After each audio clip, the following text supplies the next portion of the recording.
অর্থ মন্ত্রণালয়ের জন্য যে বাজেট হয়েছিল 9 কোটি টাকা, সেটা বাজেট বাড়ায় 28 কোটি টাকা, সে বাজেটের কোনো খবর নাই। বাসু ধান্ডার অনেকবার গেছে, আমরাও গেছি, সবাই চেষ্টা করতেছি আমরা, কিন্তু আজ পর্যন্ত কোনো কিছু শুরু হচ্ছে না। আমি মনে করব আমরা শুধু আমাদের আন্দোলনে এখানে থাকলে চলবে না, আমরা ধারাবাহিক আন্দোলন নিয়ে আমরা এগিয়ে যেতে হবে। আমরা শুধু বড় বড় কথা বললে হবে না, প্রত্যেকে ঐক্যবদ্ধভাবে আমরা এখানে কেউ দলমত রাজনীতির ঊর্ধ্বে থেকে কাজ করতে হবে। এখানে যদি সবাই সবার নেতৃত্ব নিয়ে চিন্তা করেন, কোনোদিন হাতিয়ার বাস্তবায়ন হবে না, হাতিয়ার কোনো সমস্যা কোনোদিন সমাধান হবে না।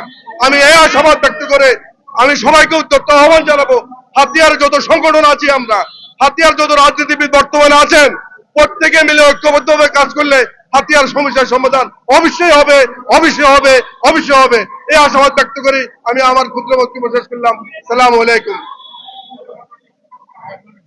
এখানে একত্রিত হয়েছেন একটি সামাজিক সংগঠনের, বৃহত্তর সামাজিক সংগঠনের মাধ্যমে।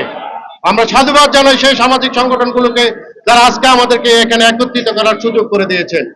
আজকে আমাদের মূল দাবি হাতিয়াতে ফেরি চাই, ফেরির কোনো বিকল্প নাই।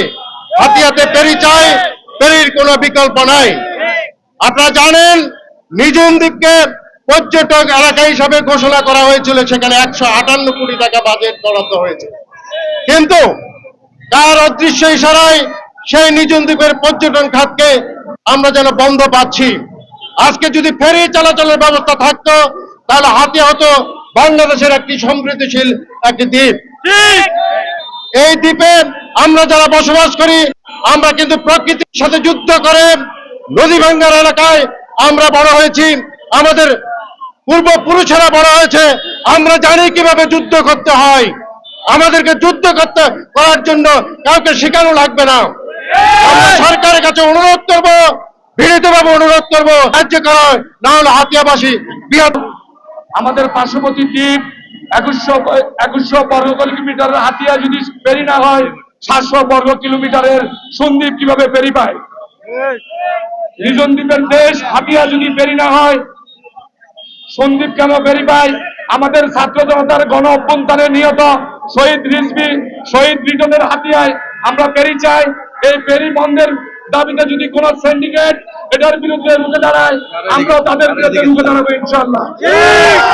সম্মানিত উপস্থিতি, আপনাদের আজকের এই মানববন্ধনে আরো ঘোষণা করতে চাই, নিরাপদ স্বাস্থ্য, টেকসই বেড়িবাঁধ, নিরাপদ সুচিকিৎসার দাবিতে আপনাদের যে কোনো আন্দোলনে আমরা ছাত্র জনতা অতীতের চেয়েও ভবিষ্যতে আরো শক্তিশালী হয়ে যোগদান করব, এই আশাবাদ ব্যক্ত করে আমি আমার সংক্ষিপ্ত বক্তব্য এখানে শেষ করছি। অধিকার, আমরা হাতিয়াবাসী অধিকার সন্তুষ্ট। আজকে আমরা দল মত নির্বিশেষে এখানে সবাই সম্মিলিতভাবে দাঁড়িয়েছি আমাদের অধিকার আদায়ের জন্য।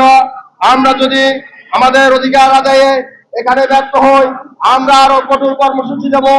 এখন আমাদের মাঝে যে ইস্পাত কঠিন ঐক্য তৈরি হয়েছে, আমি আশা রাখি এই ইস্পাত কঠিন ঐক্যের আজকের এখানে যে দাবি উঠেছে, এই বার্তা ইঞ্জিনিয়ারিং সরকার সহ মন্ত্রণালয়ে তাদের